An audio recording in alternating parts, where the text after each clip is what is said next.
इथलाही मधला उमेदवार रामटेकमधला काँग्रेसचा उमेदवार घ्या, सर्वांनाच माहीत होतं की कास्ट सर्टिफिकेट त्याचं टिकणार नाही, पण तरी जबरदस्तीने उमेदवारी दिली आणि जबरदस्तीने उमेदवारी दिल्यानंतर उमेदवारी रद्द झाली आणि रद्द झाल्यानंतर पुन्हा असणारा पतीला उमेदवारी दिली अशी असणारी परिस्थिती आहे.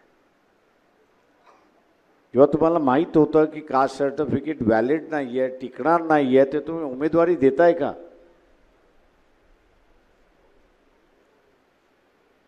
एकच म्हणता येईल की काँग्रेसचे असणारे अनेक नेते इन्क्वायरी खाली आहेत.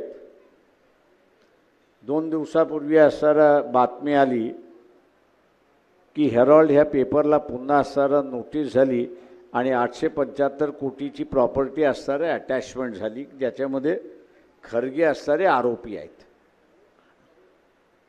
लढण्याची इच्छाच मला असं या ठिकाणी दिसत नाही.